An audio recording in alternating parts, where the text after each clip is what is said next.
കേരളത്തിലെ ഏറ്റവും മികച്ച ഇഗ്നോ കോച്ചിംഗ് പ്ലാറ്റ്ഫോമായ ലേൺവൈസ് അവതരിപ്പിക്കുന്ന IGNOU focus 4.0. Learnwise academic research ടീമിന്റെ നേതൃത്വത്തിൽ IGNOU previous year question paper ultimate analysis 4.0യിലൂടെ ഇഗ്നോ ഡിഗ്രി PG പ്രോഗ്രാമുകളുടെ previous year question paper machine learning algorithms ഉപയോഗപ്പെടുത്തി വളരെ കോംപ്രിഹെൻസീവായ രീതിയിൽ അനലൈസ് ചെയ്ത് നിങ്ങളുടെ മുന്നിലേക്ക് എത്തിക്കുന്നു. ഇഗ്നോ ഫോക്കസിന്റെ ഭാഗമായിട്ടുള്ള മുൻകാല ചോദ്യ പേപ്പറുകളുടെ ഡീറ്റെയിൽഡ് അനാലിസിസും പ്രഡിക്റ്റീവ് ക്വസ്റ്റ്യൻ പേപ്പേഴ്സിന്റെ മോഡൽ ആൻസേഴ്സും അടങ്ങിയ PDF ഫയലുകൾ ലേൺവൈസിന്റെ ആപ്പിൽ അതാത് കോഴ്സുകളിൽ ലഭ്യമാണ്. ലേൺവൈസിന്റെ പ്രോഗ്രാമുകളെ കുറിച്ച് കൂടുതൽ അറിയാൻ വീഡിയോയുടെ ഡിസ്ക്രിപ്ഷൻ ബോക്സ് സന്ദർശിക്കുക. അവിടെ കാണുന്ന നമ്പറിൽ വാട്സ്ആപ്പ് വഴിയോ കോൾ വഴിയോ എത്രയും പെട്ടെന്ന് ബന്ധപ്പെടുക. 75 92 93 96 16 എന്നതാണ് നമ്പർ. ഒന്നുകൂടെ പറയാം, 75 92 93 96 16. അപ്പോൾ വരുന്ന ഇഗ്നോ എക്സാംസിന് എല്ലാ ലേണേഴ്സിനും എല്ലാവിധ ആശംസകളും നേരുന്നു. All the best. Ultimate analysis IGNOU മുൻകാല ചോദ്യപേപ്പർ MEC 203 MA എക്കണോമിക്സ്. ഇന്ന് നമ്മൾ MEC 203 അതായത് ക്വാണ്ടിറ്റേറ്റീവ് മെത്തഡ് എന്ന് പറയുന്ന കോഴ്സിന്റെ TEE 2025 ജൂണിൽ എക്സാം എഴുതാൻ പോകുന്ന സ്റ്റുഡൻസിന് വേണ്ടിയിട്ടാണ് ഈ ഒരു സെക്ഷൻ നമ്മൾ കണ്ടക്ട് ചെയ്യുന്നത്. അപ്പൊ ഈ ഒരു സെക്ഷനിലൂടെ നിങ്ങൾക്ക് നമ്മുടെ QTയിൽ എത്രമാത്രം ഏരിയാസ് നിങ്ങൾ ഇമ്പോർട്ടന്റ് ആയിട്ട് നോക്കണം. എക്സാം റിലവന്റ് ആയിട്ട് നമുക്കറിയാം ഇനി കുറച്ച് ദിവസം മാത്രമേ ഉള്ളൂ. അപ്പൊ ഈ ഒരു ചുരുങ്ങിയ ദിവസങ്ങൾ നിങ്ങൾ റിവിഷൻ ചെയ്യുന്ന സമയത്ത് നിങ്ങൾക്ക് നിങ്ങളുടെ ടൈം ലാഭിക്കാൻ ഏറ്റവും കൂടുതൽ ഹെൽപ്ഫുൾ ആയിരിക്കും. ഒന്നാമത്തെ കാര്യം. പിന്നെ അതിന് പുറമെ നിങ്ങൾ ഏറ്റവും കൂടുതൽ ഇമ്പോർട്ടന്റ് ആയിട്ട് നോക്കേണ്ട ഏരിയാസ് ഏതാണ്, അത് ഏത് ബ്ലോക്കിലാണ്, ഏത് യൂണിറ്റിലാണ്, ഏത് ടോപ്പിക്കുകളാണ്, അത് മാത്രമല്ല നമുക്ക് ഒരു ഏതൊക്കെ ഭാഗത്തു നിന്നും എത്രമാത്രം ക്വസ്റ്റ്യൻസ് റിപ്പീറ്റ്ലി നമുക്ക് വന്നിട്ടുണ്ട്, ഇനി വരാൻ സാധ്യതയുണ്ട്, അങ്ങനെയുള്ള എല്ലാ കാര്യങ്ങളും നമ്മൾ ഈ ഒരു സെക്ഷനിൽ ഡിസ്കസ് ചെയ്യുന്നതായിരിക്കും. അപ്പൊ ആദ്യമായിട്ട് നമ്മൾ ഈ ഒരു സെക്ഷനിൽ ചെയ്യുന്നത് സിലബസ് മാപ്പിംഗ്, അതായത് നമുക്ക് ബ്ലോക്ക് വൈസ് ആയിട്ട് നമ്മുടെ QTയിലുള്ള ഓരോ യൂണിറ്റുകളും ടോപ്പിക്കുകളും അതിന്റെ ഫ്രീക്വൻസി എത്രമാത്രം വെയിറ്റേജസ് ഉണ്ട് എന്നുള്ള കാര്യങ്ങളെല്ലാം നമ്മൾ ഡിസ്കസ് ചെയ്യും. അതുപോലെ എക്സാം പാറ്റേൺ എങ്ങനെയാണ്, അതിന്റെ ഫോർമാറ്റ് എങ്ങനെയാണ്, എങ്ങനെ വരുന്നു, അതിന്റെ സ്ട്രക്ചർ എന്താണ് എന്നുള്ളത് നമ്മൾ ഡിസ്കസ് ചെയ്യുന്നുണ്ടായിരിക്കും. അതുപോലെ ഓരോ ക്വസ്റ്റ്യൻസിന്റെയും അതിന്റെ വെയിറ്റേജ് എത്രമാത്രം ഉണ്ട്, എത്രമാത്രം ഹൈലൈറ്റിംഗ് ആണ്, അടുത്ത പ്രാവശ്യം അത് വരാനുള്ള സാധ്യതകൾ എന്തൊക്കെയാണ് എന്നുള്ളതും നമ്മൾ ഡിസ്കസ് ചെയ്യുന്നുണ്ടായിരിക്കും.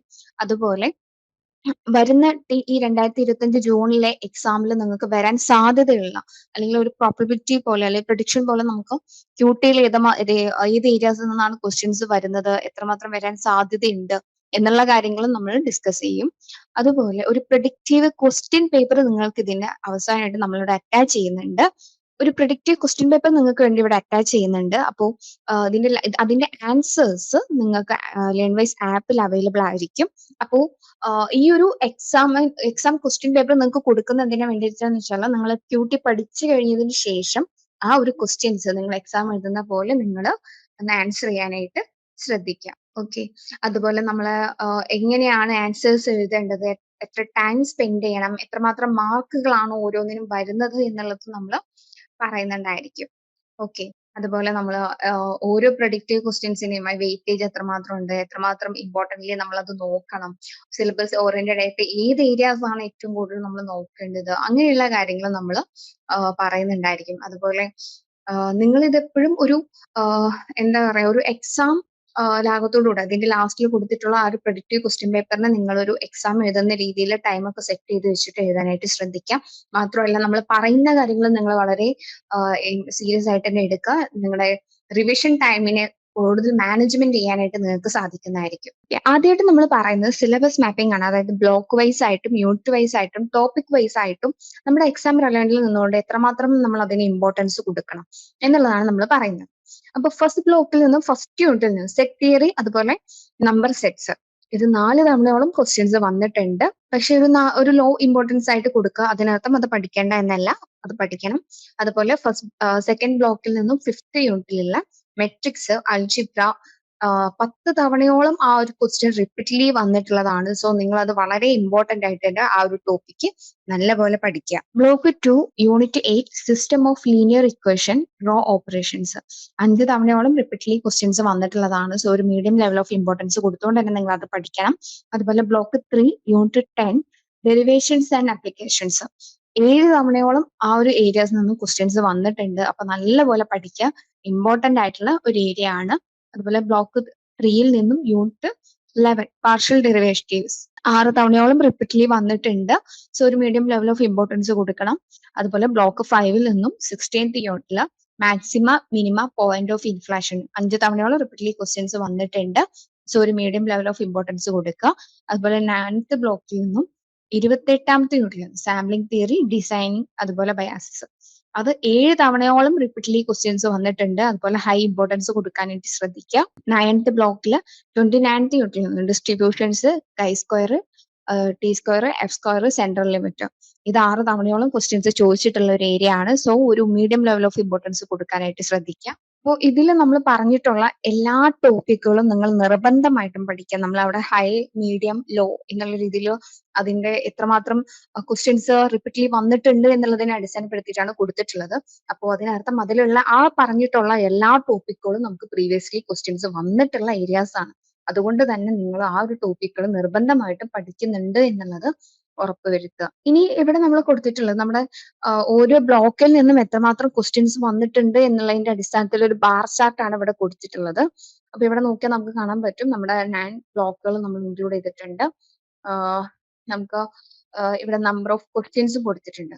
ഏറ്റവും കൂടുതൽ ക്വസ്റ്റ്യൻസ് വന്നിട്ടുള്ളത് ബ്ലോക്ക് 2 നിന്നാണ്, ലീനിയർ അൽജിബ്രയിൽ നിന്നാണ്. അതുപോലെ പിന്നെ ബ്ലോക്ക് 9 ഇൻഫറൻഷ്യൽ സ്റ്റാറ്റിസ്റ്റിക്സ്, അതുപോലെ ബ്ലോക്ക് 3 കാൽക്കുലസ്, അതിൽ നിന്നൊക്കെയാണ് ഏറ്റവും കൂടുതൽ ക്വസ്റ്റ്യൻസ് വന്നിട്ടുള്ളത്. പിന്നെ നോക്കുവാണെങ്കിൽ ബ്ലോക്ക് 5 നിന്നാണ് 15 ക്വസ്റ്റ്യൻസ് ആണ് അതിൽ നിന്നും വന്നിട്ടുള്ളത്. അതുപോലെ ബ്ലോക്ക് 8, പിന്നെ ബ്ലോക്ക് 1, ബ്ലോക്ക് 4, അങ്ങനെയാണ് അതിന്റെ ഒരു പാറ്റേൺ കിടക്കുന്നത്. അപ്പോ ബ്ലോക്ക് 2ഉം ബ്ലോക്ക് 9ഉം ബ്ലോക്ക് 3ഉം ഒക്കെ നിങ്ങൾ നന്നായിട്ട് പഠിക്കുന്നുണ്ട് എന്നുള്ളത് ഉറപ്പുവരുത്തുക. അടുത്തതാണ് ഹീറ്റ് മാപ്പ്.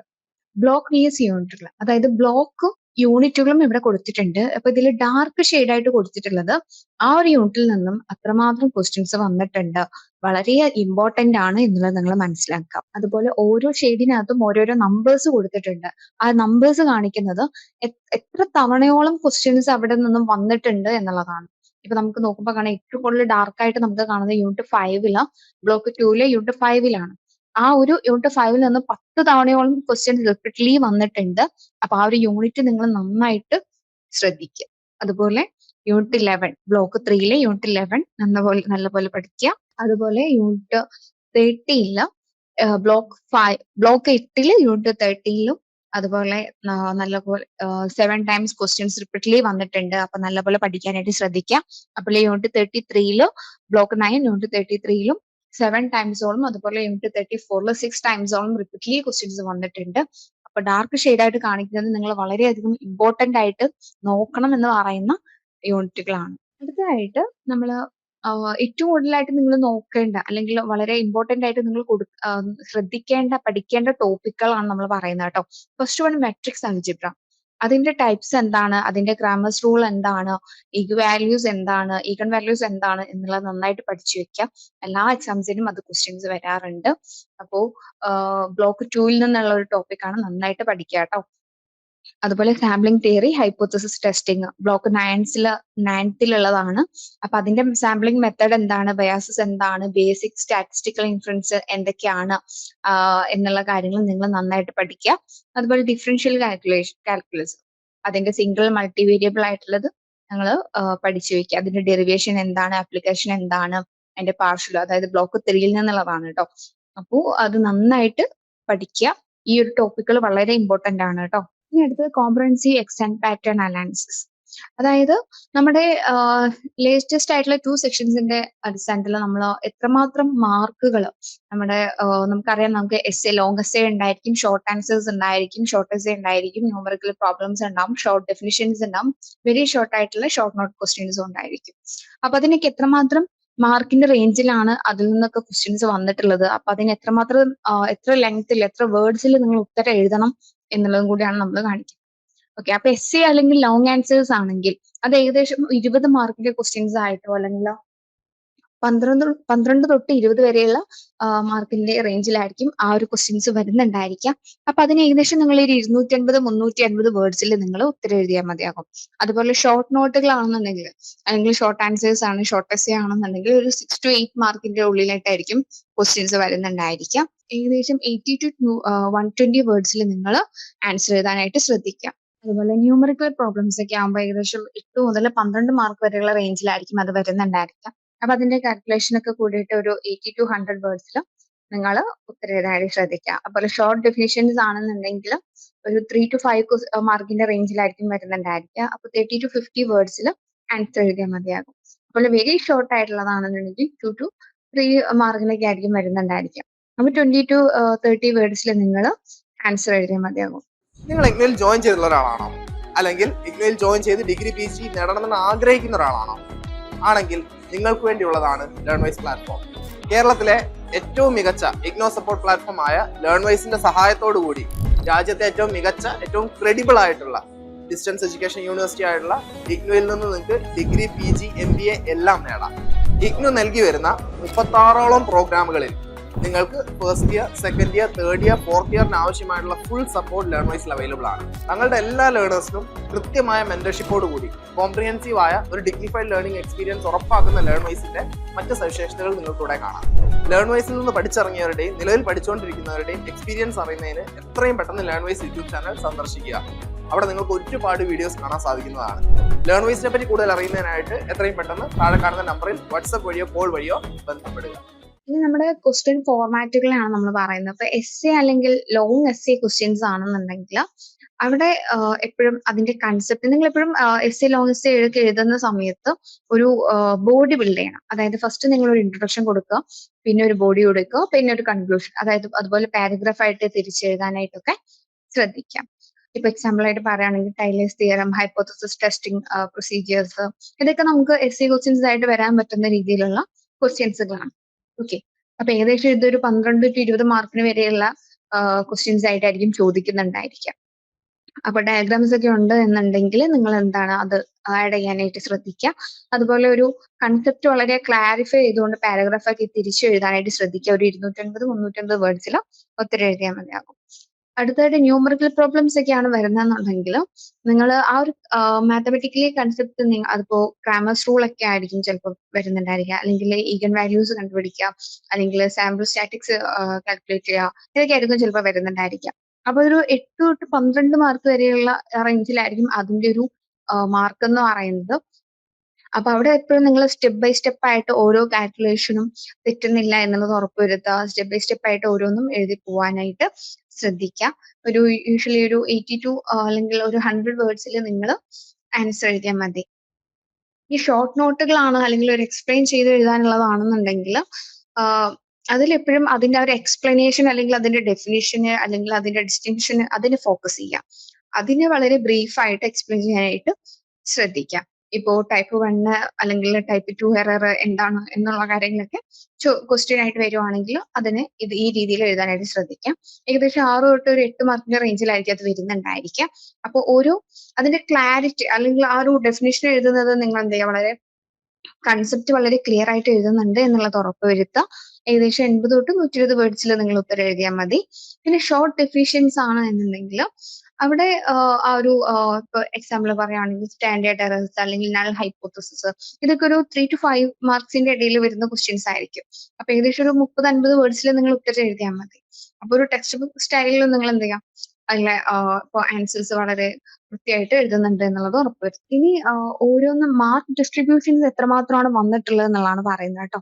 ഇപ്പൊ ബ്ലോക്ക് 1 നമ്മുടെ ആവറേജ് 2024 ജൂണില് ആവറേജ് ഒരു 8 മാർക്കിനോളം ആ ഒരു ബ്ലോക്ക് 1 നിന്നും ക്വസ്റ്റ്യൻസ് വന്നിട്ടുണ്ട്. ഇനി ഡിസംബറിൽ 2024 നോക്കുകയാണെന്നുണ്ടെങ്കിൽ 7 ടൈംസോളാണ് വന്നിട്ടുള്ളത് കേട്ടോ. അപ്പൊ നമ്മൾ കഴിഞ്ഞ ഒരു 5 സെക്ഷൻ എടുക്കുകയാണെന്നുണ്ടെങ്കിൽ അവിടെ ഏകദേശം 8 മാർക്കിനോളം ബ്ലോക്ക് 1 നിന്നും ക്വസ്റ്റ്യൻസ് വന്നിട്ടുണ്ട്. ടോട്ടൽ ഒരു 8% ക്വസ്റ്റ്യൻസ് നമുക്ക് ആ ഒരു ബ്ലോക്ക് 1 നിന്നും പ്രതീക്ഷിക്കാവുന്നതാണ്. ഇനി ബ്ലോക്ക് 2 ലീനിയർ അൽജിബ്ര ആണെന്നുണ്ടെങ്കിൽ ലാസ്റ്റ് ജൂൺ 2024 എക്സാമിൽ നോക്കുകയാണെന്നുണ്ടെങ്കിൽ 19 മാർക്കിനോളം ഉള്ള ക്വസ്റ്റ്യൻസ് ആ ഒരു ഏരിയയിൽ നിന്ന് വന്നിട്ടുണ്ട്. ഇനി ഡിസംബർ 2024 നോക്കുകയാണെന്നുണ്ടെങ്കിൽ 22 മാർക്കിനോളം ക്വസ്റ്റ്യൻസ് വന്നിട്ടുണ്ട്. സോ കഴിഞ്ഞ 5 സെക്ഷൻസിൽ നോക്കുകയാണെങ്കിൽ 20 മാർക്കിനോളം വന്നിട്ടുണ്ട്. പിന്നെ ടോട്ടൽ 20 ഷെയർ ആണ് നമ്മൾ അതിന് കൊടുത്തിട്ടുള്ളത് കേട്ടോ. നമുക്കറിയാം ഇഗ്നോ എക്സാംസ് ഇയർലി 2 ടൈംസ് ആണ് കണ്ടക്ട് ചെയ്യുന്നത്, ജൂണിലും ഡിസംബറിലും. പിന്നെ നമ്മുടെ സിലബസ് അപ്ഡേഷൻ വന്നതിന് ശേഷമുള്ള 2 സെക്ഷനാണ് ജൂൺ 2024 അതുപോലെ ഡിസംബർ 2024 എന്ന് പറയുന്നത്. അപ്പൊ അതാണ് ഇവിടെ സ്പെസിഫൈ ചെയ്ത് കൊടുത്തിട്ടുള്ളത്. പിന്നെ അതിന് മുമ്പുള്ള ഒരു 5 സെക്ഷൻസും കൂടെ ഉൾപ്പെടുത്തിയിട്ടാണ് നമ്മൾ 5 സെക്ഷൻ ആവറേജ് മാർക്കും കൂടെ ഉൾപ്പെടുത്തിയിട്ടുള്ളത്. ഇനി ബ്ലോക്ക് 3 ബ്ലോക്ക് 3 നോക്കുവാണെങ്കിൽ ജൂണിൽ 16 മാർക്കിനോളം വന്നിട്ടുണ്ട്. അതുപോലെ ഡിസംബറിലാണെങ്കിൽ 18 മാർക്കിനോളം വന്നിട്ടുണ്ട്. പക്ഷെ ടോട്ടൽ ഷെയർ ഒരു 17% ആണ്. ബ്ലോക്ക് 4 ആണെങ്കിൽ 8 മാർക്കിനോളാണ് ജൂണിൽ വന്നിട്ടുള്ളത്. അതുപോലെ ഡിസംബറിലാണെങ്കിൽ 10 മാർക്കിനോളം വന്നിട്ടുണ്ട്. അതുപോലെ ബ്ലോക്ക് 5 ഒപ്റ്റിമൈസേഷൻ ജൂണിൽ 13 മാർക്കിനോളം വന്നിട്ടുണ്ട്. ഡിസംബറിൽ നോക്കുവാണെങ്കിൽ 15 മാർക്കിനോളം വന്നിട്ടുണ്ട്. ബ്ലോക്ക് 6 ജൂണിൽ 6 മാർക്കിനോളം അതുപോലെ ഡിസംബറിൽ 7 മാർക്കിനോളം ക്വസ്റ്റ്യൻസ് വന്നിട്ടുണ്ട്. ഇനി ബ്ലോക്ക് 7 ആണെങ്കിൽ ജൂണിൽ 4 മാർക്കോളം അതുപോലെ ഡിസംബറിൽ 7 മാർക്കോളം വന്നിട്ടുള്ളത്. 6% ആണ് അതിന്റെ ഷെയർ എന്ന് പറയുന്നത്. അതുപോലെ ബ്ലോക്ക് 8 നമുക്കറിയാം ജൂണിൽ 11 മാർക്കിനോളം അതുപോലെ ഡിസംബറിൽ 13 മാർക്കിനോളം ആ ഒരു ബ്ലോക്കിൽ നിന്ന് ക്വസ്റ്റ്യൻസ് വന്നിട്ടുണ്ട്. ബ്ലോക്ക് 9 ആണെങ്കിൽ ജൂണിൽ 15 മാർക്കിനോളം അതുപോലെ ഡിസംബറിൽ 12 മാർക്കിനോളം ക്വസ്റ്റ്യൻസ് ആ ഒരു ഏരിയാസിൽ നിന്നും വന്നിട്ടുണ്ട്. അതുപോലെ ബ്ലോക്ക് 2, ബ്ലോക്ക് 3, ബ്ലോക്ക് 5, ബ്ലോക്ക് 9 ഇതൊക്കെ ഏറ്റവും കൂടുതൽ ലാർജസ്റ്റ് ഷെയർ ഉള്ള ബ്ലോക്കുകളാണ്. അപ്പൊ ആ ഒരു ബ്ലോക്കുകൾ block 2 linear algebra, block 3 calculus, block 5 optimisation, block 9 statistics. ഇത് നിങ്ങൾ വളരെ നന്നായിട്ട് പഠിക്കുക. അത് 4ന്റെയും കൂടെ 65%ഓളം ക്വസ്റ്റ്യൻസ് അതിൽ നിന്നാണ് വന്നിട്ടുള്ളത്. അപ്പൊ ആ ഒരു ഏരിയാസ് നിങ്ങൾ നല്ലപോലെ പഠിക്കുക. ഇവിടെ നമ്മൾ കൊടുത്തിട്ടുള്ളത് നമ്മുടെ ജൂണിലെ 2024 ജൂണിലെ എക്സാമിന്റെയും അതുപോലെ ഡിസംബർ 2024 എക്സാംസിന്റെയും ഒരു പാറ്റേൺ, ക്വസ്റ്റ്യൻ പാറ്റേൺ അനുസരിച്ചിട്ട് എസ്സേയുടെയും അതുപോലെ ന്യൂമറിക്കലിന്റെയും ഷോർട്ട് നോട്ടിന്റെയും അതിന്റെ ഡെഫിനിഷന്റെയും ഒക്കെ ആ ഒരു റേഞ്ച് എങ്ങനെയാണ് എന്നുള്ളതാണ് കാണിക്കുന്നത്. ഈ യെല്ലോ ലൈനായിട്ട് കൊടുത്തിട്ടുള്ളത് ജൂൺ 2024ലെയും അതുപോലെ റെഡ് ലൈനായിട്ട് കൊടുത്തിട്ടുള്ളത് ഡിസംബർ 2024ലെയാണ്. ഇപ്പോ എസ്സേ വൈസ് നോക്കുവാണെങ്കിൽ ഏറ്റവും കൂടുതൽ വെയിറ്റേജ് വരുന്നത് ജൂണിലെ ക്വസ്റ്റ്യൻസിനായിരുന്നു. പിന്നെ എന്ത് ചെയ്തു, ന്യൂമറിക്കലി വരുമ്പോൾ ഏറ്റവും കൂടുതൽ ഡിസംബറിൽ, ന്യൂമറിക്കലി വരുമ്പോൾ ഡിസംബറിലാണ് കുറച്ചും കൂടെ വെയിറ്റേജ് കൂടുന്നത്. ഷോർട്ട് നോട്ട് രണ്ടും ഒരുപോലെയാണ്, ഡെഫിനിഷൻസും രണ്ടും ഒരുപോലെയാണ്. എസ്സേയുടെ കാര്യം നോക്കുവാണെങ്കിൽ ഡിസംബർ ആകുമ്പോഴേക്കും അത് കുറയുന്ന ഒരു സിറ്റുവേഷൻ കാണാനായിട്ട് പറ്റും. ന്യൂമറിക്കൽ ആകുമ്പോൾ അതിന്റെ ആ ഒരു ഇമ്പോർട്ടൻസ് കൂടുതലായിട്ട് നമുക്ക് ഇതിൽ നിന്ന് മനസ്സിലാക്കാനായിട്ട് പറ്റും. അതുപോലെ എസ്സേ ആയിക്കോട്ടെ, ലോങ് ആൻസേഴ്സ് ആയിക്കോട്ടെ, ന്യൂമറിക്കൽ ഫോർമാറ്റ് ഒക്കെ ആയിക്കോട്ടെ, അത് ഏകദേശം 70% ഓഫ് മാർക്കിനാണ് അത് വരുന്നത്. ഷോർട്ട് നോട്ടും അതുപോലെ ഡെഫിനിഷൻസും ഒക്കെ സ്റ്റിൽ എന്താ പറയുക കോൺസ്റ്റന്റ് ആയിട്ട് തന്നെയാണ് നിൽക്കുന്നത്. അപ്പൊ അത്തരം ക്വസ്റ്റ്യൻസുകൾ നിങ്ങൾ നന്നായിട്ട് ഫോക്കസ് ചെയ്യാം. അതുപോലെ നിങ്ങൾ എങ്ങനെയാണ് ഇതിന് ടൈം മാനേജ്മെന്റ് ചെയ്യേണ്ടത് എന്നുള്ളതും കൂടിയാണ് ഇനി അടുത്ത് നമ്മൾ പറയാനായിട്ട് പോകുന്നത്. നമുക്കറിയാം 3 മണിക്കൂറാണ് നമുക്ക് എക്സാം ടൈം എന്ന് പറയുന്നത്. 180 മിനിറ്റ്സ്, അതായത് 100 മാർക്കിലോട്ടായിരിക്കും. അപ്പോ നമ്മുടെ ഈ ഒരു എക്സാമിന് നിങ്ങൾ എങ്ങനെ ഓരോ ക്വസ്റ്റ്യൻസിനും എത്ര ടൈം നിങ്ങൾ സ്പെൻഡ് ചെയ്യണം എന്നുള്ളതാണ് പറയുന്നത്. എസ്സേ അതുപോലെ ലോങ് ആൻസേഴ്സ് ഒക്കെ ആണെന്നുണ്ടെങ്കിൽ ഏകദേശം 40 മാർക്കിനൊക്കെ വരുന്ന ക്വസ്റ്റ്യൻസ് ആണ്. 20 മാർക്കിന് 2 എഴുതാൻ പറയുന്നതെന്നുണ്ടെങ്കിൽ നിങ്ങൾ ഒരു 75 മിനിറ്റ് അതിന് വേണ്ടിയിട്ട് സ്പെൻഡ് ചെയ്യാം. ഓക്കെ, അതായത് യൂഷ്വലി 20 മാർക്കിന് 2 ക്വസ്റ്റ്യൻസ് ആയിട്ട് 2 ക്വസ്റ്റ്യൻസ് ആണ് ലോങ് എസ്സേ ആയിട്ട് ഉണ്ടായിരിക്കുക. അപ്പൊ ഓരോ ക്വസ്റ്റ്യൻസിനും ജസ്റ്റ് എന്ത് ചെയ്യുക, ഒരു 35-40 മിനിറ്റ് മാത്രം നിങ്ങൾ സ്പെൻഡ് ചെയ്യാനായിട്ട് ശ്രദ്ധിക്കുക. ഇനി ന്യൂമറിക്കൽ പ്രോബ്ലംസിനൊക്കെ ആണെന്നുണ്ടെങ്കിൽ 30 മാർക്കിനോട്ടായിരിക്കും വരുന്നുണ്ടായിരിക്കുക. അപ്പോ ഒരു 55 മിനിറ്റ് ടോട്ടൽ നിങ്ങൾ സ്പെൻഡ് ചെയ്യാൻ പാടുള്ളൂ. അപ്പൊ ഓരോ ക്വസ്റ്റ്യനും ഒരു 18-20 മിനിറ്റ് മാത്രം സ്പെൻഡ് ചെയ്യാനായിട്ട് ശ്രദ്ധിക്കാം. പിന്നെ ഷോർട്ട് നോട്ടുകൾ 22 മാർക്കിനാണ് ടോട്ടൽ വരുന്നുണ്ടായിരിക്കുക. അപ്പൊ ടോട്ടൽ 35 മിനിറ്റ് മാത്രമേ അതിന് നിങ്ങൾ കൊടുക്കാനായിട്ട് പാടുള്ളൂ. അപ്പൊ ഓരോ ക്വസ്റ്റ്യനും ഒരു 7-8 മിനിറ്റ് കൊണ്ട് ഉത്തരം എഴുതി തീർക്കുക. അതുപോലെ ഡെഫിനിഷൻസ് ഒക്കെ വരുന്ന സമയത്ത് 8 മാർക്കിനായിരിക്കും ടോട്ടലി വരുന്നുണ്ടായിരിക്കാം. അപ്പൊ ഓരോ ക്വസ്റ്റ്യനും ഒരു 4-5 മിനിറ്റ് മാത്രം നിങ്ങൾ സ്പെൻഡ് ചെയ്യുക. പിന്നെ നിങ്ങൾക്ക് എക്സാംസിൽ ഒരിക്കലും സയന്റിഫിക് കാൽക്കുലേറ്റർ അലൗഡ് ആയിരിക്കില്ല. നോർമൽ കാൽക്കുലേറ്റർ മാത്രമേ നിങ്ങൾക്ക് അലോ ചെയ്യുന്നുണ്ടായിരിക്കുള്ളൂ കേട്ടോ. അടുത്തായിട്ട് റിപ്പീറ്റഡ് ആയിട്ട് വന്നിട്ടുള്ള ക്വസ്റ്റ്യൻസുകളാണ് നമ്മൾ കാണിക്കുന്നത് കേട്ടോ. അത് ബ്ലോക്ക് വൈസ് ആയിട്ടും യൂണിറ്റ് വൈസ് ആയിട്ടും ടോപ്പിക് വൈസ് ആയിട്ടും റിപ്പീറ്റ്ലി വന്നിട്ടുള്ള ക്വസ്റ്റ്യൻസുകളാണ് ഇവിടെ കൊടുത്തിട്ടുള്ളത്. First one, use Cramer's rule two solve system of equation. 9 തവണയോളം ഈ ഒരു ക്വസ്റ്റ്യൻ റിപ്പീറ്റ്ലി വന്നിട്ടുണ്ട്. അപ്പൊ ഇതിന്റെ ആൻസർ എന്താണോ അത് കണ്ടെത്തി നന്നായിട്ട് പഠിക്കുക. Explain Taylor's theorem or Taylor's approach to polynomial expansion. 8 തവണയോളം റിപ്പീറ്റ്ലി ക്വസ്റ്റ്യൻസ് വന്നിട്ടുണ്ട്. Discuss the properties of orthogonal and idempotent matrix. 7 times അത് റിപ്പീറ്റ്ലി വന്നിട്ടുള്ളതാണ്. അതുപോലെ അതിന്റെ ആൻസേഴ്സ് കണ്ടെത്തി നന്നായിട്ട് പഠിക്കുക. Differentiate between type 1 and type 2 errors. 7 times repeatedly questions വന്നിട്ടുണ്ട് കേട്ടോ. അടുത്ത define eigen value, eigen vector and characteristic equation. 7 times repeatedly questions വന്നിട്ടുണ്ട്. നല്ലപോലെ അത് ആൻസേഴ്സ് കണ്ടെത്തി പഠിക്കുക. Explain the produce of hypothesis testing including null and alternative hypothesis. 6 times repeatedly questions വന്നിട്ടുള്ളതാണ്, നല്ലപോലെ പഠിക്കുക. Find the mean and standard deviation of sampling distribution of the മീൻ.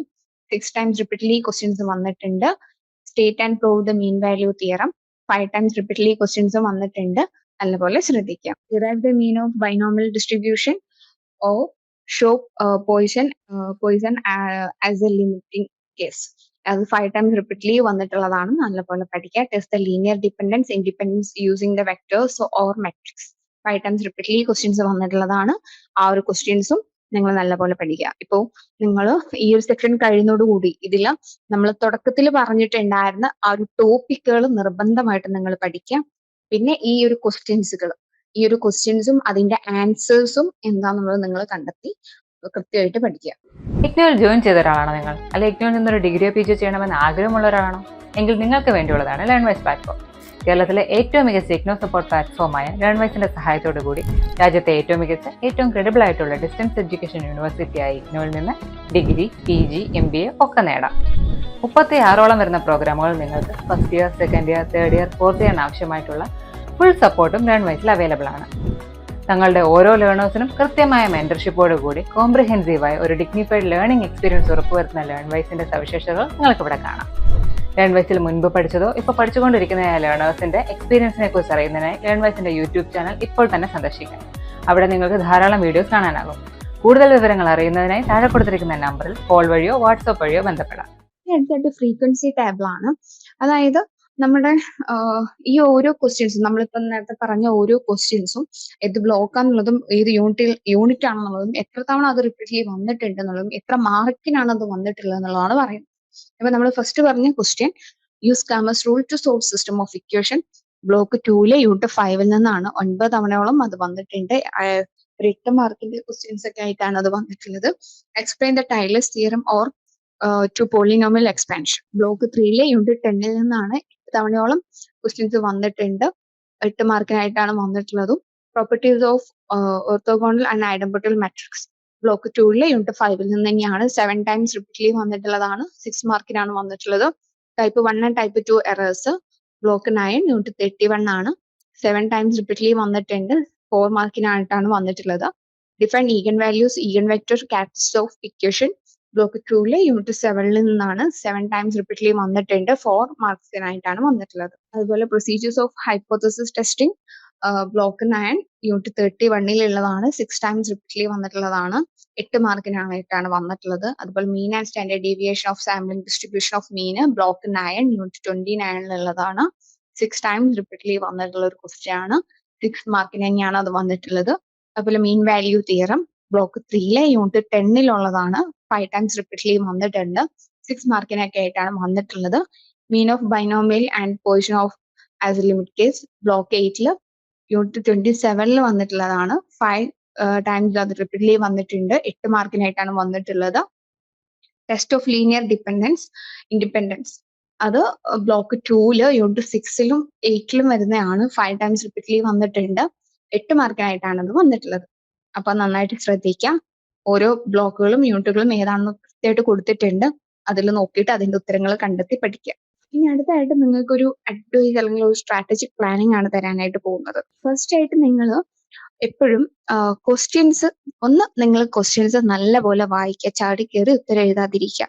പിന്നെ questions വായിക്കാൻ വേണ്ടിയിട്ട് ഒരു 5 to 10 മിനിറ്റ്സ് നിങ്ങൾ നന്നായിട്ട് ശ്രദ്ധപൂർവ്വം വായിക്കാം. അതുപോലെ ഒന്ന് കാം ആയിട്ടിരിക്കുക. ടെൻഷൻ അടിച്ചിരിക്കേണ്ട ആവശ്യമൊന്നുമില്ല. എല്ലാ ക്വസ്റ്റ്യൻസിനും നിങ്ങൾ എന്ത് ചെയ്യുക, ഉത്തരം എഴുതാനായിട്ട് ശ്രദ്ധിക്കാം. ടൈം മാനേജ്മെന്റ് വളരെ അത്യാവശ്യമാണ്. അതൊരിക്കലും നമുക്ക് ഫസ്റ്റ് ഡേ അവിടെ ചെന്ന ഉടനെ നമുക്ക് പറ്റിക്കൊള്ളുന്നില്ല. അതിന് മുമ്പായിട്ട് നിങ്ങൾ എന്ത് ചെയ്യുക, വീട്ടിലിരിക്കുന്ന പഠിക്കുന്ന സമയത്ത് തന്നെ അത് പ്രാക്ടീസ് ചെയ്യാനായിട്ട് ശ്രദ്ധിക്കാം. ഓരോ ക്വസ്റ്റ്യൻ പേപ്പേഴ്സ് എടുക്കുക, പ്രീവിയസ് ക്വസ്റ്റ്യൻ പേപ്പേഴ്സ് എടുക്കുക. നിങ്ങൾ അത് ആൻസർ ചെയ്യാം. ടൈം സെറ്റ് ചെയ്തിട്ട് ആൻസർ ചെയ്യാൻ പറ്റുന്നുണ്ടോ എന്നുള്ള കാര്യങ്ങൾ. അതുപോലെ നിങ്ങൾ എക്സാമിന് ശേഷം അതിന്റെ സൊല്യൂഷൻസും കാര്യങ്ങളൊക്കെ ഒന്ന് നിങ്ങളൊന്ന് ചെക്ക് ചെയ്യുക. അതായത് എഴുതി കഴിഞ്ഞതിന് ശേഷം നിങ്ങൾ എപ്പോഴും അതൊന്ന് വായിച്ചു നോക്കുക. ലാസ്റ്റിലോ എക്സാം അവസാനിക്കുന്നതിന്റെ കുറച്ച് മുമ്പായിട്ട് ഒരു 10 മിനിറ്റ് നിങ്ങൾ എഴുതിയതെല്ലാം കറക്റ്റ് ആണോ, നമ്പേഴ്സ് ഇട്ടിട്ടുണ്ടോ, എല്ലാം സ്റ്റെപ്പ് ബൈ സ്റ്റെപ്പ് ആയിട്ട് എഴുതിയിട്ടുണ്ടോ, എന്തെങ്കിലും വിട്ടുപോയിട്ടുണ്ടോ എന്നുള്ള കാര്യങ്ങളൊന്ന് ക്ലാരിഫൈ ചെയ്യാം. ഇവിടെ ഈ ഒരു പൈ ചാർട്ട് കാണിക്കുന്ന എന്താന്ന് വെച്ചാൽ എത്രമാത്രം റിപ്പീറ്റഡ് ക്വസ്റ്റ്യൻസ് നമ്മുടെ ക്യൂട്ടിൽ വന്നിട്ടുണ്ട് എന്നുള്ളതാണ്. ഇവിടെ നോക്കുവാണെങ്കിൽ 26 26% നമുക്ക് റിപ്പീറ്റഡ് ക്വസ്റ്റ്യൻസ് ആണ് ഓരോ പാറ്റേണിലും, അതായത് ഓരോ ടേമിലും ആവർത്തിച്ചിട്ടുള്ളത്. പക്ഷേ 74%ഉം ന്യൂ ക്വസ്റ്റ്യൻസ് ആണ്, മറ്റു ക്വസ്റ്റ്യൻസുകളാണ് വന്നിട്ടുള്ളത് കേട്ടോ. ഇനി അടുത്തായിട്ട് പ്രോബബിലിറ്റി മെട്രിക്സ് ആണ്. അതായത് ഈ നമ്മൾ പറയുന്ന ഓരോ ടോപ്പിക്കുകളും വരുന്ന ഈ 2025 ജൂണിലെ വരാൻ സാധ്യത എത്രമാത്രം ഉണ്ട് എന്നുള്ളതാണ് പറയുന്നത്. ഓക്കെ, ഫസ്റ്റ് ബ്ലോക്ക് 2ലെ യൂണിറ്റ് 5 നോക്കുകയാണെങ്കിൽ നമ്മുടെ ടോപ്പിക് കാമസ് റൂളും പ്രോപ്പർട്ടീസ് ഓഫ് മെട്രിക്സും, അത് വളരെ ഹൈ ഇമ്പോർട്ടന്റ് ആയിട്ട് നിങ്ങൾ നോക്കുക. അത് 90%ഓളം വരാൻ സാധ്യതയുണ്ട്. അതുപോലെ ബ്ലോക്ക് 2ല് 7th യൂണിറ്റില് eigen values, eigen vector, characteristic, അത് ഹൈ ഇമ്പോർട്ടന്റ് തന്നെയാണ്. 70%ഓളം വരാനുള്ള സാധ്യതയുണ്ട്. ബ്ലോക്ക് 3ലെ യൂണിറ്റ് 10ല് ടൈലേഴ്സ് തിയറം, അത് 80%ഓളം വരാനുള്ള സാധ്യതയുണ്ട്. വളരെ ഹൈ ഇമ്പോർട്ടൻസ് തന്നെയാണ്. അതുപോലെ ബ്ലോക്ക് 9ല് യൂണിറ്റ് 31 ഹൈപ്പോത്തസിസ് ടെസ്റ്റിംഗ്, ടൈപ്പ് 1ഉം ടൈപ്പ് 2ഉം, അതും 70%ഓളം ഉണ്ട്. ഹൈ ഇമ്പോർട്ടൻസ് തന്നെയാണ്, വരാൻ സാധ്യത വളരെ കൂടുതലാണ്. ബ്ലോക്ക് 9 യൂണിറ്റ് 29ല് സാമ്പിളിംഗ് ഡിസ്ട്രിബ്യൂഷൻ, സ്റ്റാൻഡേർഡ് എറർ, അത് 60% വരാനുള്ള സാധ്യതയുണ്ട്. ഒരു മീഡിയം ലെവൽ ഓഫ് ഇമ്പോർട്ടൻസ് കൊടുക്കാം. അതുപോലെ ബ്ലോക്ക് 2ല് 6th യൂണിറ്റ് ലീനിയർ ഡിപ്പെൻഡൻസ്, 60%ഓളം വരാനുള്ള സാധ്യതയുണ്ട്. ഒരു മീഡിയം ലെവൽ ഓഫ് സാധ്യത നമ്മൾ കാണുന്നുണ്ട്. അതുപോലെ 8th ബ്ലോക്കിൽ 27th unit binomial position, normal distributions ഒക്കെ 50%ഓളം വരാനുള്ള ഒരു സാധ്യതയുണ്ട്. അപ്പോൾ 5th ബ്ലോക്കിൽ 16th യൂണിറ്റ് മാക്സിമം, മിനിമ, ലെഗാഗ്രിയൻ മൾട്ടിപ്ലേഴ്സ് ഒക്കെ 50%ഓളം വരാനുള്ള ഒരു സാധ്യതയുണ്ട്. ഒരു മീഡിയം ലെവൽ ഓഫ് വരാൻ സാധ്യത കാണുന്ന ടോപ്പിക്കുകളാണ് അതൊക്കെ. പിന്നെ 4th ബ്ലോക്കിലെ 13th യൂണിറ്റില്, അതുപോലെ 6th ബ്ലോക്കിലെ 20th യൂണിറ്റ്, 3rd ബ്ലോക്കിലെ 12th unit real analysis, difference equations, integrals, definitions, indefinite techniques, ഇതെല്ലാം 30%ഓളം വരാനുള്ള ഒരു സാധ്യത മാത്രമേ നമ്മൾ കാണുന്നുള്ളൂ. സോ ലോ ഇമ്പോർട്ടൻസ് കൊടുക്കാം. അതിനകത്ത് പഠിക്കേണ്ട, ഒഴിവാക്കാം എന്നുള്ളതല്ല. ആ ടോപ്പിക്കുകളും നന്നായിട്ട് പഠിക്കും. ഇനി ഇവിടെ നമ്മൾക്ക് അറിയാം, ഓരോന്നിന് അടുത്തായിട്ടും ജസ്റ്റ് ഫുട് നോട്ട് എന്ന് പറഞ്ഞിട്ട് 1 to 11 നമ്പേഴ്സ് നമുക്ക് കാണാനായിട്ട് പറ്റും. അതെന്താന്നുള്ളതാണ് എക്സ്പ്ലെയിൻ ചെയ്യുന്നത്. 1 എന്ന് പറഞ്ഞാൽ, അതായത് 10 പേപ്പേഴ്സിൽ 9 ടൈംസോളം ആ ഒരു ഡയറക്റ്റ് ആയിട്ടോ ഇൻഡയറക്റ്റ് ആയിട്ടോ ഒക്കെ കാമസ് റൂളിലോ മെട്രിക്സ് പ്രോപ്പർട്ടീസ് നമുക്ക് ചോദിച്ചിട്ടുണ്ട് എന്നുള്ളതാണ്. രണ്ടാമത് നോക്കുകയാണെങ്കിൽ ആ ഒരു ഫ്രീക്വന്റ്ലി ചോദിച്ചിട്ടുള്ള ഒരു ക്വസ്റ്റ്യൻ, അത് ഷോർട്ട് നോട്ട് ആയിട്ടും കാൽക്കുലേഷൻ പ്രോബ്ലംസ് ആയിട്ടും ആ ഒരു ഏരിയാസിന് ക്വസ്റ്റ്യൻസ് വന്നിട്ടുണ്ട്. അതുപോലെ Taylor's theorem, mean value theorem, ഇതൊക്കെ 10 പേപ്പേഴ്സ് എടുക്കുകയാണെങ്കിൽ 8 തവണയോളം റിപ്പീറ്റ്ലി വന്നിട്ടുള്ളതാണ്. അപ്പൊ നല്ലപോലെ അതൊക്കെ ഇമ്പോർട്ടന്റ് ആയിട്ട് പഠിക്കണം എന്നുള്ളതാണ്. അതുപോലെ ടൈപ്പ് 1 and 2 എറർ, അതുപോലെ ബേസിക് ഹൈപ്പോത്തസിസ് ടെസ്റ്റിംഗ്, അതൊക്കെ വളരെ ഇമ്പോർട്ടന്റ് ആണ്, എപ്പോഴും ചോദിക്കുന്ന ഒരു ക്വസ്റ്റ്യൻസ് ആണ്. അതുപോലെ സാമ്പിളിംഗ് ഡിസ്ട്രിബ്യൂഷൻസ്, സ്റ്റാൻഡേർഡ് എറർ, അതൊക്കെ എക്സ്പ്ലെയിൻഡ് ആയിട്ടോ അല്ലെങ്കിൽ കാൽക്കുലേഷൻ ക്വസ്റ്റ്യൻസ് ഒക്കെ ആയിട്ട് ചോദിക്കുന്ന ക്വസ്റ്റ്യൻസുകളാണ്. നന്നായിട്ട് പഠിക്കുക. അതുപോലെ ബ്ലോക്ക് 2ല് vectors independence, linear algebra, അതൊക്കെ വളരെ എപ്പോഴും വരുന്ന ക്വസ്റ്റ്യൻസ് ആണ്. നന്നായിട്ട് പഠിക്കാനായിട്ട് ശ്രദ്ധിക്കുക. അതുപോലെ ബൈനോമിയല്, പൊസിഷൻ, നോർമല്, അതൊക്കെ എല്ലാ വർഷവും ക്വസ്റ്റ്യൻസ് വരാറുണ്ട്. അപ്പോൾ അതും നന്നായിട്ട് പഠിക്കാം. അതൊക്കെ വരാനുള്ള സാധ്യതകൾ ഉണ്ട് എന്നാട്ടോ പറയുന്നത്. Optimisation and Lagrangian multiplier are major block 5 question recurring after. Okay, അതുപോലെ റിയൽ അനാലിസിസ്, അതുപോലെ difference equations, economic applications, integrations, ഇങ്ങനെയുള്ള ക്വസ്റ്റ്യൻസ് ഒക്കെ മോസ്റ്റ് ഓഫ് ദം നമ്മൾ സെക്ഷൻ ബിയിലോ ഒക്കെ വരുന്ന ക്വസ്റ്റ്യൻസുകളാണ്. പക്ഷെ ഇതെല്ലാം വരാൻ വളരെയധികം സാധ്യതയുള്ള ക്വസ്റ്റ്യൻസുകളാണ്. അപ്പൊ അതെല്ലാം നന്നായിട്ട് പഠിക്കുന്നുണ്ട് എന്നുള്ളത് ഉറപ്പുവരുത്തുക. പിന്നെ നിങ്ങൾ ഹൈ പ്രയോറിറ്റി കൊടുത്ത് പഠിക്കേണ്ട ടോപ്പിക്കുകളൊന്ന് Cramer's rule and matrix properties ആണ് ബ്ലോക്ക് 2 ഉള്ളത്. Eigen values and eigen vectors, അതും ബ്ലോക്ക് 2 ആണ്. അതുപോലെ Taylor's theorem, mean value theorem block 3ൽ നിന്നുള്ളത്. Hypothesis testing 1 and 2 errors block 9ൽ നിന്നുള്ളത്. ഈ ഒരു 4 ടോപ്പിക്കും ഹൈ പ്രയോറിറ്റി കൊടുത്ത് തന്നെ പഠിക്കാനായിട്ട് ശ്രദ്ധിക്കുക. അതുപോലെ ഒരു മീഡിയം ലെവൽ ഓഫ് പ്രയോറിറ്റി നിങ്ങൾ കൊടുക്കേണ്ട ടോപ്പിക്കുകളാണ് sampling distribution, standard error block 9ൽ നിന്നുള്ളത്. Linear dependence of vectors block 2ൽ നിന്നുള്ളതാണ്. പ്രോബബിലിറ്റി ഡിസ്ട്രിബ്യൂഷൻസ് ബ്ലോക്ക് 8ൽ നിന്നുള്ളതാണ്. Maximum and minimum, Lagrangian multipliers block 5ൽ നിന്നുള്ളത്. അപ്പൊ ഇതും നിങ്ങളൊരു മീഡിയം ലെവൽ ഓഫ് ഇമ്പോർട്ടൻസ് കൊടുത്ത് നന്നായിട്ട് പഠിക്കേണ്ട ഒരു ടോപ്പിക് തന്നെയാണ്. പിന്നെ ലോ പ്രയോറിറ്റി, ഇത് ലോ പ്രയോറിറ്റി എന്ന് പറഞ്ഞത് പഠിക്കേണ്ടെന്നല്ല, ഇത് മനസ്സിലാക്കി വെക്കുക, പഠിക്കുന്നേ വേണം കേട്ടോ. Real analysis, sequence, sets block 4ൽ നിന്നുള്ളതാണ്. Difference equations, economic models block 6ൽ നിന്നുള്ളതാണ്. ഇന്റഗ്രേഷൻസ്, ടൈപ്സ്, ടെക്നിക്സ് ബ്ലോക്ക് 3ൽ നിന്നുള്ളതാണ്. അപ്പോൾ ഇത്രയും നമ്മൾ പ്രയോറിറ്റൈസ് ചെയ്ത് പഠിക്കേണ്ട ടോപ്പിക്സുകളെല്ലാം നമ്മൾ പറഞ്ഞു കഴിഞ്ഞു. അപ്പൊ ഇതെല്ലാം നിങ്ങൾ പ്രാക്ടീസ് ചെയ്ത് വേണം പഠിക്കാൻ. ഒന്ന് വായിച്ചു നോക്കിയാലോ അല്ലെങ്കിൽ ഒരു വൺ ടൈം നമ്മൾ ചെയ്ത് നോക്കിയാലോ നമുക്ക് പഠിക്കുന്ന കാര്യങ്ങളല്ല. നിങ്ങൾ എപ്പോഴും എന്ത് ചെയ്യുക, മാത്സ് എപ്പോഴും ചെയ്ത് പഠിക്കാനായിട്ട് ശ്രദ്ധിക്കുക. ടൈം മാനേജ്മെന്റ് നമുക്ക് മസ്റ്റ് ആണ്. നല്ലപോലെ കാൽക്കുലേറ്റ് ചെയ്ത് എഴുതുന്ന സമയത്ത് നമുക്ക് കാൽക്കുലേഷൻ തെറ്റുന്നില്ല, കോൺസെൻട്രേറ്റ് ചെയ്യാൻ പറ്റുന്നുണ്ട് എന്നുള്ള കാര്യങ്ങളെല്ലാം ഉറപ്പുവരുത്തുക. ഇത് നമ്മൾ നേരത്തെ പറഞ്ഞ ആ ഒരു നമ്മൾ പ്രോബിലിറ്റി ബേസ് ചെയ്തിട്ട് ടോപ്പിക്കിന്റെ പ്രയോറിറ്റീസ് പറഞ്ഞിട്ടുണ്ടായിരുന്നല്ലോ. അപ്പൊ ഈ പച്ച ഇതിൽ കാണും, നമ്മൾ ഹൈ പ്രയോറിറ്റി കൊടുക്കണം എന്ന് പറഞ്ഞ ടോപ്പിക്കുകളാണ് പച്ച ഇതിൽ കാണുന്നത്. അതിന് ഏറ്റവും കൂടുതൽ പ്രയോറിറ്റീസ് കൊടുക്കുക. മീഡിയം ലെവൽ ഓഫ് ഇമ്പോർട്ടൻസ് കൊടുക്കണം എന്ന് പറഞ്ഞിട്ടുള്ള ടോപ്പിക്കാണ് യെല്ലോ കളർ ഷെയ്ഡിൽ നിങ്ങൾക്ക് കാണാനായിട്ട് പറ്റുന്നത്. റെഡ് ഷെയ്ഡിൽ കാണാൻ പറ്റുന്നത് നമ്മൾ ലോ ഇമ്പോർട്ടൻസ് എന്ന് പറഞ്ഞിട്ടുള്ള ടോപ്പിക്കുകളാണ്. ഇനി അവസാനമായിട്ട് നമ്മളിവിടെ ഒരു പ്രൊഡിക്റ്റീവ് ക്വസ്റ്റ്യൻ പേപ്പർ നിങ്ങൾക്ക് ഇവിടെ അറ്റാച്ച് ചെയ്യുന്നുണ്ട്. ഇത് നിങ്ങൾ എക്സാം എഴുതുന്ന പോലെ ഒരു 3 hour ടൈം സെറ്റ് ചെയ്ത് വെച്ച് പേപ്പറും പെന്നും ഒക്കെ എടുത്ത് ഈ ഒരു ക്വസ്റ്റ്യൻസ് നിങ്ങൾ ആൻസർ എഴുതുക. ഇതിന്റെ ആൻസേഴ്സ് നമുക്ക് ലേൺവൈസ് ആപ്പിൽ അവൈലബിൾ ആണ്. അതുമായിട്ട് നിങ്ങൾ ആൻസേഴ്സുമായിട്ട് നിങ്ങൾ എഴുതിയ ആൻസറും കൂടെ ക്രോസ് ചെക്ക് ചെയ്തിട്ട് ആൻസേഴ്സ് ശരിയാണോ അല്ലെങ്കിൽ തെറ്റുണ്ടോ, എവിടെയാണ് തെറ്റിയത്, ഏത് മെത്തഡാണ് എനിക്ക് തെറ്റിയത്, അല്ലെങ്കിൽ ഏത് സ്റ്റെപ്പാണ് ഞാൻ വിട്ടുപോയത്, കാൽക്കുലേഷൻ എവിടെയെങ്കിലും മിസ്റ്റേക്ക് വന്നിട്ടുണ്ടോ എന്നുള്ള കാര്യങ്ങളെല്ലാം നിങ്ങളൊന്ന് നോക്കി ഉറപ്പുവരുത്തുക. ഓക്കെ, അപ്പൊ നമുക്ക് ക്വസ്റ്റ്യൻസ് നോക്കാം. ഇവിടെ സെക്ഷൻ എയും സെക്ഷൻ ബിയും ഉണ്ടായിരിക്കും. സെക്ഷൻ എയിൽ 2 ക്വസ്റ്റ്യൻ ആൻസർ എഴുതിയാൽ മതി. 20 മാർക്കിന്റെ 2 ക്വസ്റ്റ്യൻ ആണ് ആൻസർ എഴുതേണ്ടത്. ക്വസ്റ്റ്യൻസ് ഇവിടെ കൊടുത്തിട്ടുണ്ട്. ഏതാണ് ബ്ലോക്ക് എന്നുള്ളതും കറക്റ്റ് ആയിട്ട് കൊടുത്തിട്ടുണ്ട്. എക്സാംസ് എഴുതുമ്പോൾ നിങ്ങൾ ഈ ക്വസ്റ്റ്യൻ പേപ്പർ നിങ്ങൾ ആൻസർ എഴുതുമ്പോൾ കറക്റ്റ് ആയിട്ട് എക്സാം എഴുതുന്ന പോലെ തന്നെ ടൈം മാനേജ്മെന്റ് ശ്രദ്ധിച്ചുകൊണ്ട് എഴുതാനായിട്ട് ശ്രദ്ധിക്കാം. അതുപോലെ പേപ്പറും പെന്നൊക്കെ സെറ്റ് ചെയ്ത് വെച്ച് 3 hours ടൈം സെറ്റ് ചെയ്ത് വെച്ച് എഴുതാനായിട്ട് ശ്രദ്ധിക്കാം. 4 ക്വസ്റ്റ്യൻസ് കൊടുത്തിട്ടുണ്ട് സെക്ഷൻ എയിൽ. അതിൽ ഏതെങ്കിലും 2 മാത്രം നിങ്ങൾ ആൻസർ എഴുതിയാൽ മതി. ഈ സെക്ഷൻ ബിയിൽ 5 ക്വസ്റ്റ്യൻസിന് മാത്രം നിങ്ങൾ ആൻസർ എഴുതിയാൽ മതി. ഓരോ ക്വസ്റ്റ്യനും 12 മാർക്ക് വീതമാണ് കേട്ടോ.